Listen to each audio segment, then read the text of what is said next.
우리는 요한복음 강해를 쭉 하다가 또 가정의 달, 어린이 주일, 어버이 주일로 또 2주 지나고 다시 요한복음으로 돌아가도록 하겠습니다. 요한복음 12장 1절부터 보면은 이제 예수님께서 나사로가 죽었을 때에 그를 살려주셨죠.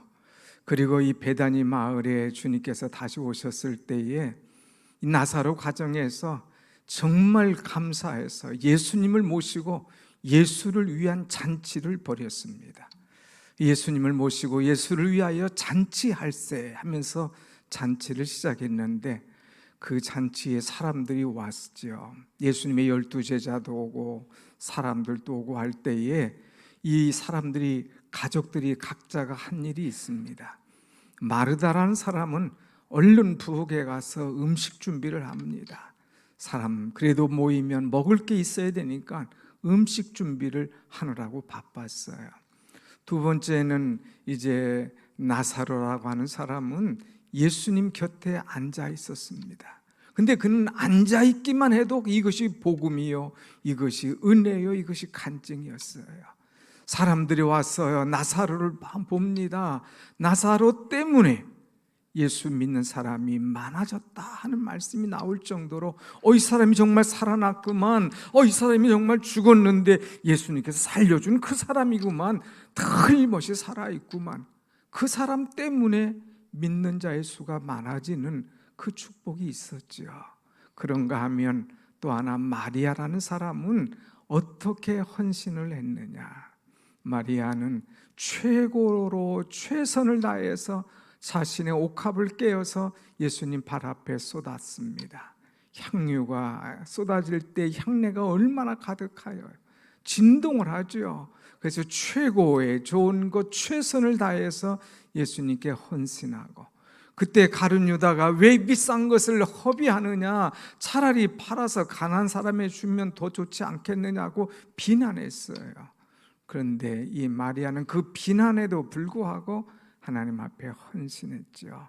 또한 마리아의 헌신 특징 하나는 기회를 놓치지 않았다고 하는 것이죠. 기회.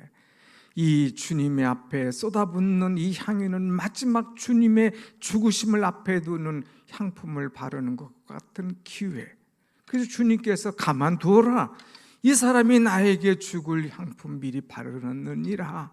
이 복음이 전파되는 곳마다 이 여인이 행하는 것을 기억하게 하라. 그래서 이 소식이 사복음서에 다 나오는 것을 보게 되지요. 그래서 이제 이 마리아의 헌신, 이 헌신은 최고의 헌신이었던 것을 우리는 말씀을 들었습니다. 자, 이렇게 해서 잔치가 끝난 다음에 예수님께서 다시 예루살렘에 올라오시는 것이 오늘 12장 후반절의 말씀입니다. 예수님께서 예루살렘에 올 때에, 들어오실 때 사람들이 얼마나 예수님을 환영했는지 몰라요. 죽은 나사로를 살리신 예수님, 떡 5덩어리 물고기 2마리로 5,000명을 먹이신 예수님, 모든 병자들 고쳐주신 예수님, 귀신을 내어 쫓으신 예수님, 이분이 최고다. 이분과 함께만 있으면 안 될 것이 없다. 그래서 예수님을 왕으로 삼고 예수님 앞에 이제 모든 것 경배와 찬양 올려드리기 위해서 사람들이 몰려듭니다. 또 예수님께 영광을 올려드리려고 그러죠.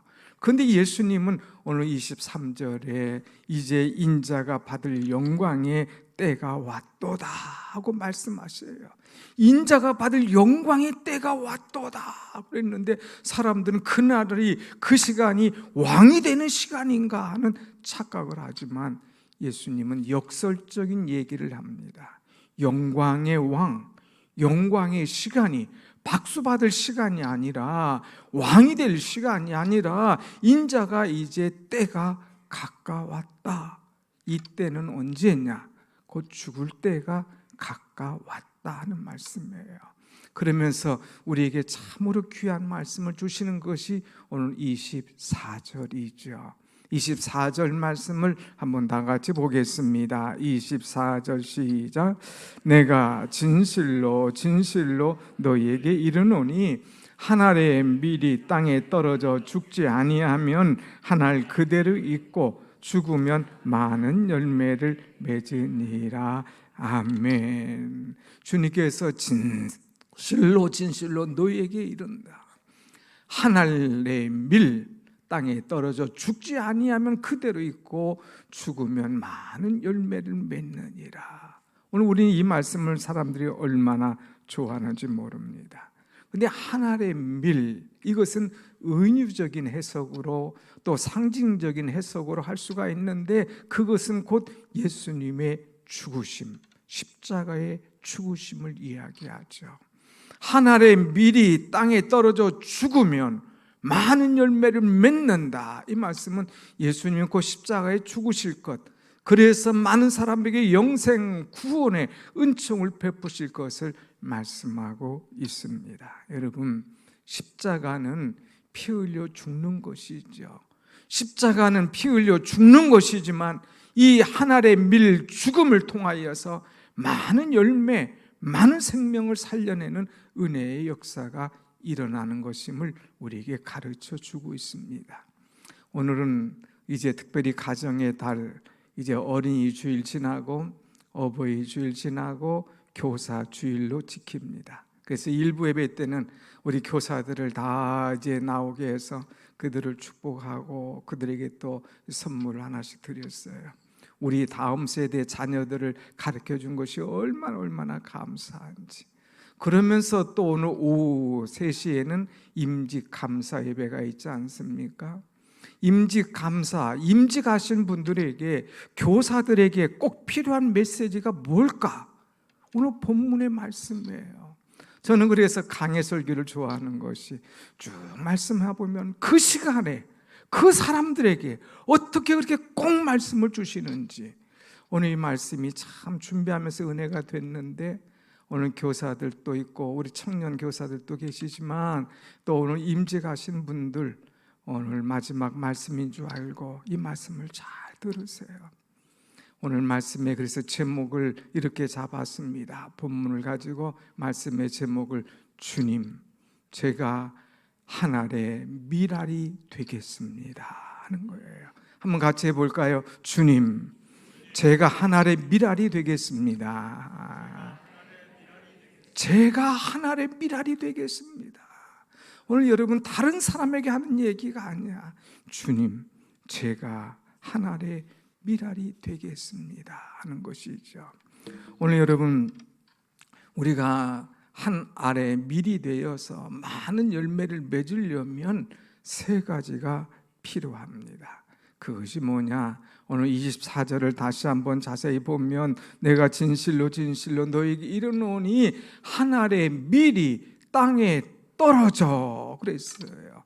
땅에 떨어져야 된다고 하는 것입니다. 여러분, 농부의 손에 있으면 아무 소용이 없어요. 그냥 농부의 바가지에 있으면 거기서는 새로운 열매가 나올 수가 없습니다. 땅에 떨어져야 된다고 하는 거예요. 열매 맺는 첫 단계가 뭐냐? 땅에 떨어지는 거예요. 주님은 땅에 떨어지는 것, 쉽게 말하면 죽음의 의미가 어떤 것인가, 죽음의 위대함이 어떤 것인가를 분명히 알고 계셨습니다. 한 알의 떨어짐 속에서, 한 알의 밀 속에서 미래의 위대한 생명이 태어나고 거기에서 놀라운 열매가 맺어지는 것을 주님은 아시기 때문에 이런 말씀을 하고 계시죠. 여러분 한번 떨어져 보셨습니까? 떨어져 보는 것, 이거 얼마나 중요한 일인지 몰라요. 떨어질 때는 참 마음 아파요. 비참해요. 내 인격이 꺾여지는 것 같고 내 인품이 깎이는 것 같고 내 품위와 모든 것들이 손상되는 것 같지만은, 그러나 무참하게 떨어져 볼 때에 그 속에서 우리는 다시금 일어나고 다시금 세워주시는 하나님의 은혜를 발견하게 된다고 하는 것입니다. 한 알의 밀, 땅에 떨어집니다. 그것을 통하여서 싹이 나고 줄기가 세워지고 그 다음에 열매를 맺게 된다고 하는 것이죠. 한 송이 국화꽃을 피우기 위해서 정말 떨어지고 죽는 그런 역사들이 일어나야 된다고 하는 것입니다. 여러분, 떨어져야 꽃이 피는 거예요.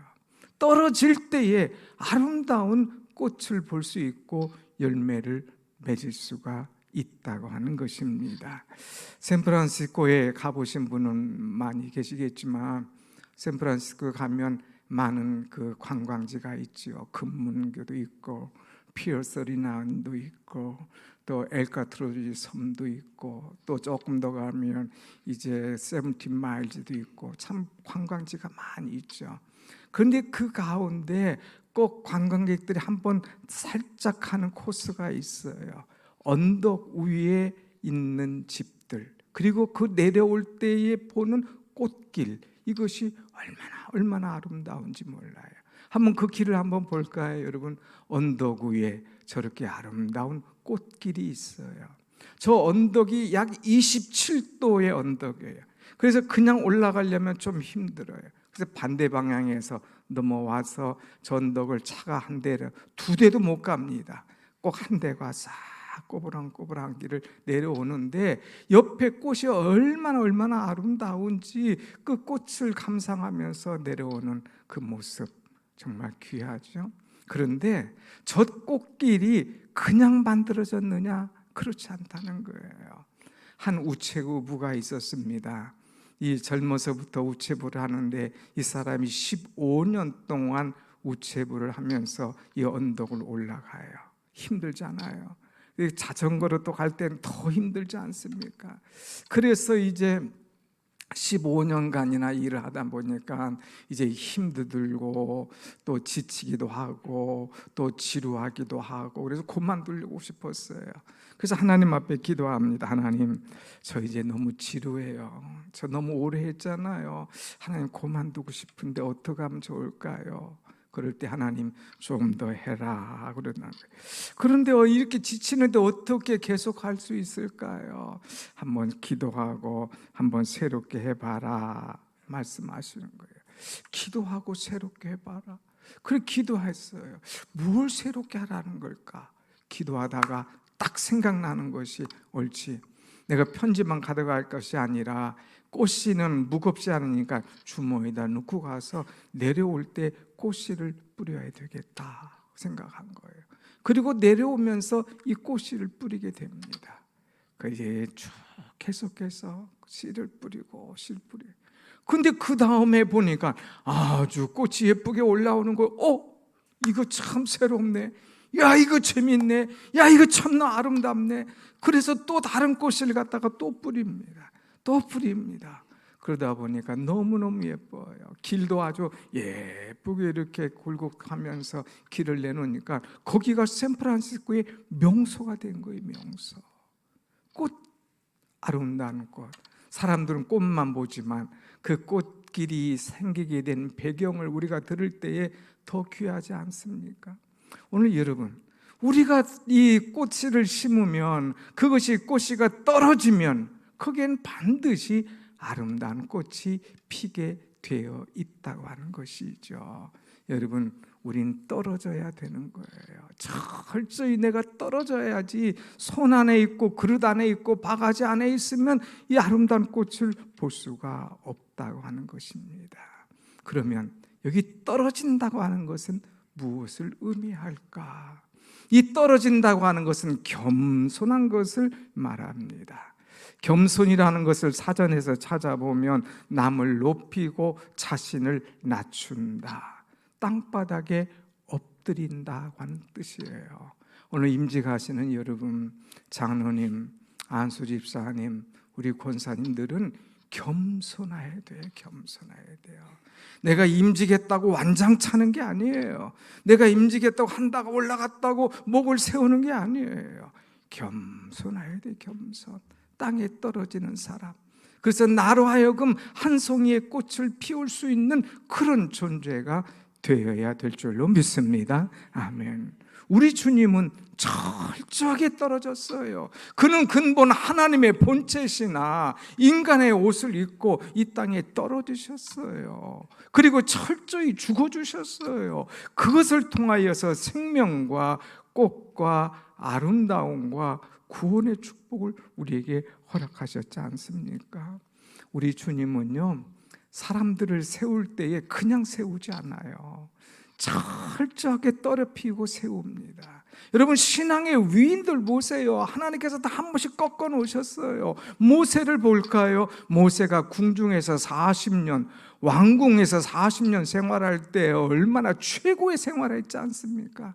그런데 예수님께서 그를 뽑아내셨어요. 하나님께서 그를 뽑아내셨어요.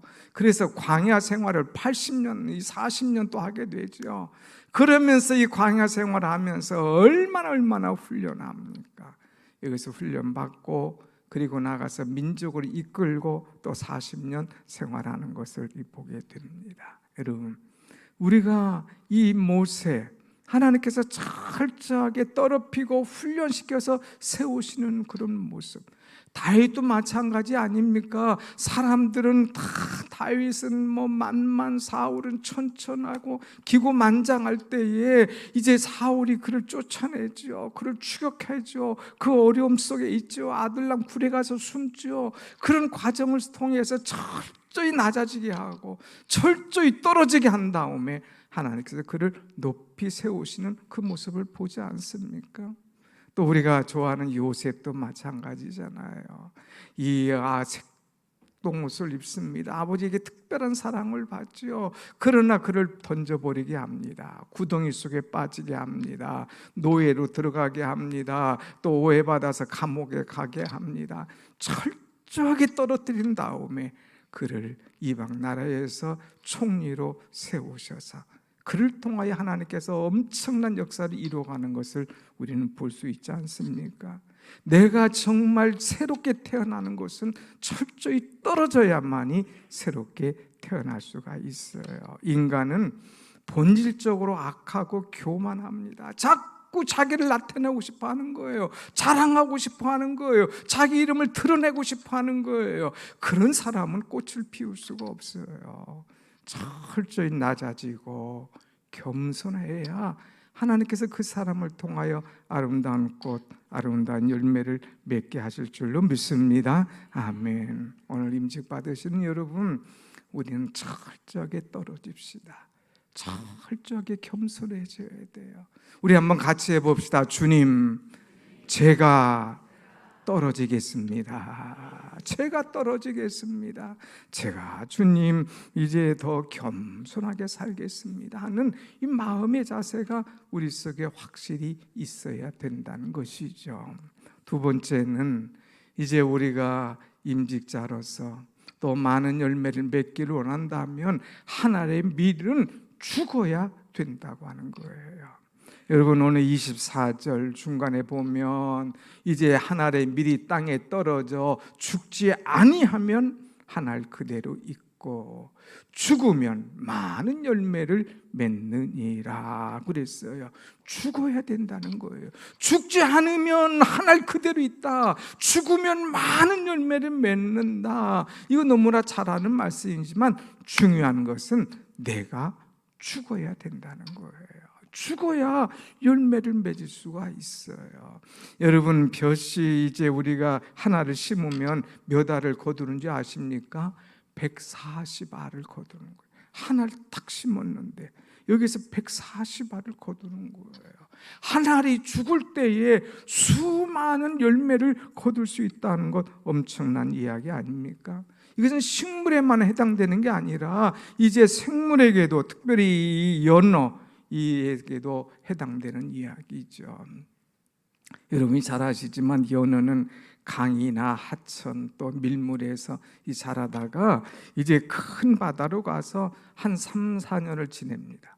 그러다가 이제 알을 이제 낳을 시기가 되면은 반드시 자기가 태어난 고향으로 돌아온다는 것이죠. 근데 고향을 찾아갈 때에 웬만한 폭포를 만나도 그것을 치고 올라갑니다.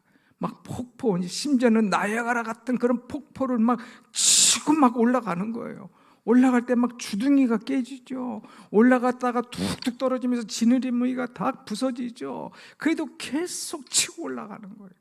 치고 올라가서 자기가 태어났던 곳으로 가게 되면 거기에서 이 주둥이로 땅을 파기 시작하는 거예요. 그래서 가로 세로 1m, 길이 한 30cm로 막 파냅니다. 그리고 거기에다가 이제 700 심지어는 몇천 개의 알을 막 쏟아놓기 시작하는 거예요. 그리고 알을 쏟아낸 다음에 거기를 모래를 싹 또 덮습니다. 그리고 나서 60일이 되면 거기에서 연어 치어가 나온다는 것이죠. 한 마리의 연어가 거기다 쏟아놨는데 그거는 수백 수천 마리의 연어 새끼들이 쫙 나오게 된다는 거죠. 그런데 이 어미의 연어는 어떻게 됩니까? 그냥 올라오느라고 지쳤어요. 또 막 그냥 주둥이로 땅을 파느라고 모든 에너지가 다 빠집니다. 그래서 결국 죽게 돼요.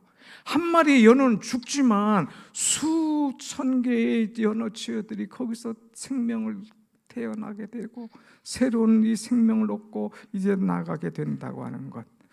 이 생명, 이것은 죽음을 통해서 나오게 되는 것을 우리에게 보여주고 있습니다. 사랑하는 여러분, 같은 원리예요.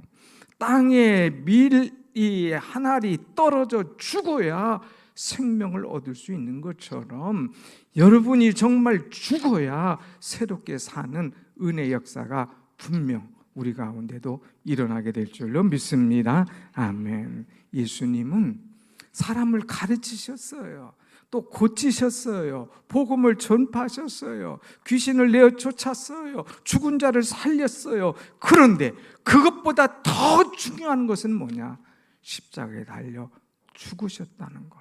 그 죽으심을 통하여서 모든 인류가 구원받는 은혜 역사를 길을 열어놓으셨다고 하는 것. 이것이 얼마나 귀합니까? 우리는 이 주님을 본받아서 죽어야 된다고 하는 거예요. 중국의 루츠만이라고 하는 목사님이 계십니다. 목사가 되었음에도 불구하고 예수 믿는다고 하면서도 죄에서 떠나게 해서 살기가 참 어려웠어요. 그래서 하루는 자기가 있는 하숙집에 가가지고 이제 주인에게 내가 어떻게 하면 좋겠습니까? 상담할 정도로 참 이 죄 생활이 계속됐어요. 그러다가 어느 날 갈라디아서 2장 20절을 읽습니다. 갈라디아서 2장 20절 보면서 깜짝 놀라요. 앞에만 읽어봅시다. 나같이 시작. 내가 그리스도와 함께 십자가에 못 박혔나니 그런즉 이제는 내가 산 것이 아니요 오직 내 안에 그리스도께서 사신 것이라. 아하, 그리스도와 함께 십자가에 못 박힐 때에, 다시 말해서 그리스도와 함께 십자가에 못 박혀 죽을 때에 곧 이제는 내가 산 것이 아니라 내 안에서 그리스도께서 사시는 것이구나 하는 것을 깨닫습니다. 그렇지, 내가 죽어야지. 내가 죽어야지. 나는 아직 덜 죽어서 바로 이렇구나 하면서 죽기로 마음 작정해요. 그래서 하숙집 아주머니에게 먼저 아주머니, 제가 워치만 네가 이제 오늘부로 죽었습니다. 죽은 줄 아세요? 여러분, 죽은 사람의 특징은 뭐예요? 말을 하지 않는 거잖아요. 그동안 말을 많이 하고 다녔는데 이제 입을 딱 다물고 말 대신에 행동을 하는 거예요. 많은 사람의 모범과 사랑과 그리스도의 은혜를 나타내는 거지요. 사람들에게 가서 여러분, 워치만니는 죽었습니다 외치는 거예요. 그리고 그가 그리스도의 사랑과 은혜를 사람들에게 전달하는 거죠. 그러면서 그 자신도 놀라운 변화를 일으키게 되고 그 마을 사람도 새롭게 변화되는 그의 모습을 보고 정말 주님이 살아계심을 깨달았다고 하는 그런 이야기입니다. 사랑하는 여러분, 내가 죽는 것이 사는 비결인 줄로 믿습니다. 아멘. 여러분이 살기를 원하면 죽어야 되는 거예요. 죽어야 되는 거예요. 특별히 임직자 여러분, 우린 죽어야 돼요. 주를 위해서 죽어야 되고 주님을 위하여서 나를 온전히 내놓을 수 있는 그런 사람이 되어야 됩니다. 아직도 나의 고집과 아집과 습관과 이런 잘못된 것이 있으면 철저하게 나를 죽여야 돼요. 내가 안 죽으니까, 내가 시퍼렇게 살아있다 보니까, 내가 자꾸 용수다 보니까 하나님의 영광을 가리우는 거예요. 가정에서도 나를 죽여보세요. 가정이 살아나요. 교회에서도 나를 죽여보세요. 교회가 살아나요. 목장에서든 어느 기관에서든 나를 죽여봐요. 아무 소리가 없어요. 여러분이 있는 직장에서도 나를 죽여보여요. 그럼 그 직장이 은혜로 오고 평안이 오고 기쁨이 오는 거예요. 내가 죽어야 된다고 하는 것입니다. 내가 죽어야 되는 거예요. 그래서 날마다 내 자존심, 고집, 자만, 교만한 거 다 죽어버리고 내던져야 됩니다. 우리는 이제 임직하시는 분들 지난 1월 달에 사무위원회에서 이제 그분들 임직자로 세우기를 결정하고 지난 3월부터 10주간 동안 공부를 했어요. 얼마나 철저하게 했는지 성경을 다 읽고요. 또 느헤미야의 리더십을 집중적으로 공부하고요. 그 다음에 행복한 교회 생활을 어떻게 할 것인가, 행복한 장로 생활을 어떻게 할 것인가, 행복한 권사 생활을 어떻게 하신가, 새벽을 깨우고요, 금요 기도하고요. 이런 그냥 완전히 꽉 채워진 그 수업 속에서, 훈련 속에서 지나면서 많이 울고 웃으면서 은혜 속에 살았어요. 그런데 결론이 뭐냐? 죽어야 된다는 거예요. 죽어야 된다. 내가 죽지 않으면 이제 바른 임직자로서의 삶을 살 수가 없다는 거예요. 그래서 떨어져야 된다, 죽어야 된다를 수없이 강조했어요. 한번 임직한 다음에 건드려 보세요. 죽었나 살았나, 죽었나 살았나 한번 시험을 해봐요. 여러분, 에스더의 말씀 보면 에스더가 죽으면 죽으리라 그랬잖아요. 근데 안희숙 씨가 이것을 가지고 책을 3권 썼는데 그 책 2번째가 뭐냐? 죽어요. 그런데 죽으면 죽으리라, 2번째는 죽으면 살리라, 3번째가 죽어요. 그런데 안 죽어요. 나는 죽으려고 각오를 했는데 우리 주님이 살려주셔. 너 죽으려고 하는구나. 너 참 아름답구나. 오히려 나를 살려주셔서 높여주시고 세워주신 은혜가 임한다고 하는 것입니다. 사랑하는 여러분, 이 말씀 붙잡고 한번 같이 합시다. 주님, 제가 떨어지겠습니다.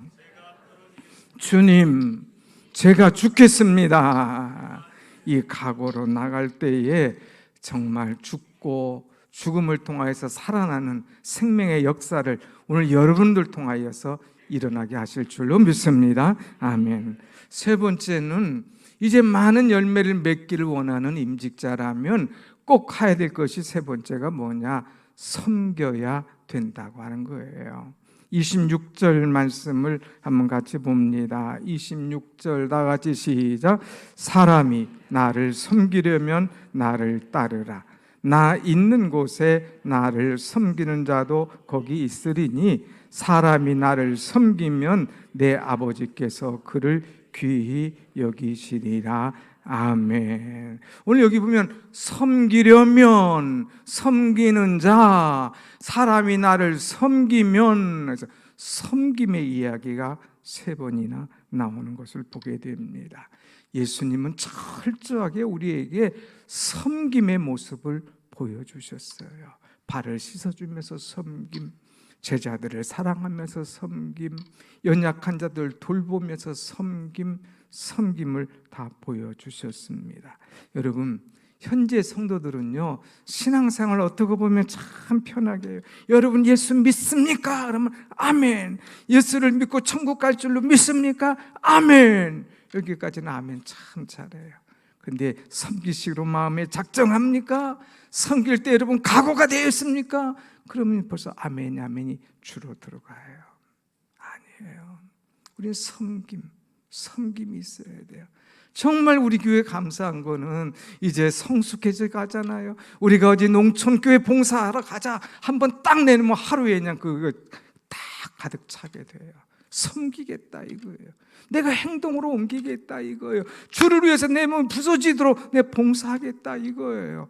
얼마나 귀한 자세입니까? 여러분, 섬김에는 말이 필요 없어요. 섬김에는 뭐 따지고 뭐 할 것 없어요. 섬길 때 알아주지 않는다고 구차한 설명할 필요가 없어요. 그냥 우리가 주님의 마음을 가지고 하면 되는 거예요. 프랑스의 스트라스부르에 있는 어느 교회가 있었는데 이 교회에 독일군이 그냥 폭격을 하다 보니까 교회가 완전히 망가진 거예요. 또 그러면서 교회 마당에 예수님의 상이 하나 있었는데 예수님의 상도 문제가 생겼어요. 이 손바닥, 이 손 주먹이 완전히 날아가 버렸습니다. 그러니까 이것은 상은 뉘어져 있죠. 이 손은 없죠. 그러니까 이거 어떡하겠어요? 사람들이 이거 어떡하면 좋겠는가 하고 있을 때에 어느 날 조각가가 그것을 보고 아이고 손이 파손됐네요. 주님의 손 이러면 안 되죠. 제가 복원해 드리겠습니다. 제가 이렇게 완성품을 다시 만들어 드리겠습니다. 그때에 교회에서 재직회를 했어요. 이 조각가가 이렇게 해준다는데 참 고맙지요. 어떻게 하면 좋겠습니까? 여러 가지 궁리를 하다가 다시 조각가 와서 어떻게 하겠습니까? 그럴 때 우리 재직회에서는 예수님의 손을 다시 복원하지 않기로 했습니다. 깜짝 놀랐어요. 아니 그러면 손 없는 예수님 그냥 놀 것인가? 왜 해준다는데도 싫으냐 이거예요. 아니 싫은 것이 아니라 그동안은 예수님의 손, 사랑의 손, 은혜의 손, 축복의 손 아래에 있었지만 이제부터는 우리가 예수님의 손이 되어서 우리도 예수님처럼 섬기겠습니다. 우리도 예수님처럼 헌신하겠습니다. 우리가 예수님의 손이 되겠습니다 하는 결정을 했다는 거예요. 얼마나 귀한 결정입니까? 그래서 정말 거기에 성도들이 예수님의 마음을 가지고 섬기는데 1등이 됐어요. 내가 예수님의 손이 되어서 내가 예수님의 마음을 갖고 사랑으로 섬기고 헌신할 때에 엄청난 은혜로 교회가 부흥했다고 하는 그런 이야기죠. 사랑하는 여러분, 오늘 여러분의 현 주소가 어디입니까? 오늘 성가대 찬양한 대로 여러분의 미래는 어떻습니까? 우리가 정말 섬기는 사람으로 우리가 예수님의 손이 되어서 살아가려고 마음에 작정하고 있습니까? 아니면 일회용으로 살아가고 있습니까? 이런 재미있는 유머가 있어요. 어떤 천사가 이 세상에 와서 세 사람을 찾았어요. 그러면서 당신이 원하는 것 있으면 얘기하오. 내가 해주겠어. 그럴 때에 한 친구가 얘기합니다. 저는요 좀 별이 되었으면 좋겠습니다. 반짝반짝한 별. 그래 별이 되라고 스타 별을 탁 만들어줬어요. 또 한 사람 당신은 뭐 하고 싶어? 나는 좀 왕이 되고 싶습니다. 왕 좋지 킹. 왕을 탁 만들어줬어요. 또 한 사람에게 당신은 뭐가 되고 싶소? 저는요 욕심이 많아요. 그러니 2개 다 주세요. 스타도 하고 싶고 왕도 킹도 하고 싶어요. 그래? 그럼 다 해라 해가지고 그 사람을 스타킹으로 만들어줬대요. 스타킹 뭐 일회용이잖아요. 일회용. 잠시 반짝하는 거. 여러분 우리 섬기는 사람은 잠깐 반짝하는 게 아니에요. 정말 주님 앞에, 교회 앞에, 사람들 앞에 본이 되는 그런 사람 아닙니까? 때로는 사람이 안 알아줘도, 사람이 나를 무가치하게 여겨도, 또 사람들의 칭찬과 축복이 없어도 일하는 것, 이것이 아름다운 모습 아니에요. 복음성가 있잖아요. 주님 뜻대로 살기로 했네 하면서 이 세상 사람 날 몰라줘도, 이 세상 사람 날 몰라줘도, 이 세상 사람 날 몰라줘도 뒤돌아서지 않겠네. 주님, 사람들이 몰라줘도, 사람들이 안 알아준다고 해도 내가 뒤돌아서지 않고 나는 주님 중심, 교회 중심, 섬긴 중심으로 살아가겠습니다. 결심할 수 있는 그런 우리 모두가 되기를 간절히 원합니다. 아멘. 이렇게 살아갈 때에 하나님께서 그 사람을 가만두시냐? 그렇잖아요. 결론이 있습니다. 그 결론이 뭐냐? 26절 다시 한번 봅시다. 26절 시작. 사람이 나를 섬기면 나를 나 있는 곳에 나를 섬기는 자도 거기 있으리니 사람이 나를 섬기면 내 아버지께서 그를 귀히 여기시리라. 아멘. 내 아버지께서 그를 귀히 여기신대요. 귀히 여기신다는 것은 높이 평가한다는 거예요. 가치를 인정해 준다는 거예요. 사람들은 날 몰라, 외면해, 판단해. 그런데 하나님께서는 나를 인정해 줘. 가치를 인정해 줘. 그래서 나를 높이 평가해 주는 거예요. 이 세상 사람 날 몰라줘도 사람들은 몰라줘. 내 주님은 박수 치시는 거예요. 최고, 최고, 최고. 여러분, 하나님이 알아주시면 최고 아니에요? 우리의 미래가 복된 것 아닙니까? 주님이 알아주시면 가치 있는 그런 인생이 되지 않겠어요? 우리는 이런 사람이 되어야 된다고 하는 것입니다. 여러분, 오늘 우리는 누구나 우리의 미래를 어떻게 살아갈까 염려하죠. 오늘 성가대 선언한 대로 우리의 미래를 어떻게 살아갈까? 다른 것 없어요. 한번 같이 해봅시다. 주님, 제가 떨어지겠습니다. 주님, 제가 죽겠습니다. 주님, 제가 섬기겠습니다. 이렇게 살아갈 때에 하나님께서 여러분을 귀하게 여기시고 여러분을 통하여 놀라운 열매들을 가득 허락하여 주실 줄로 믿습니다. 아멘. 기도하겠습니다.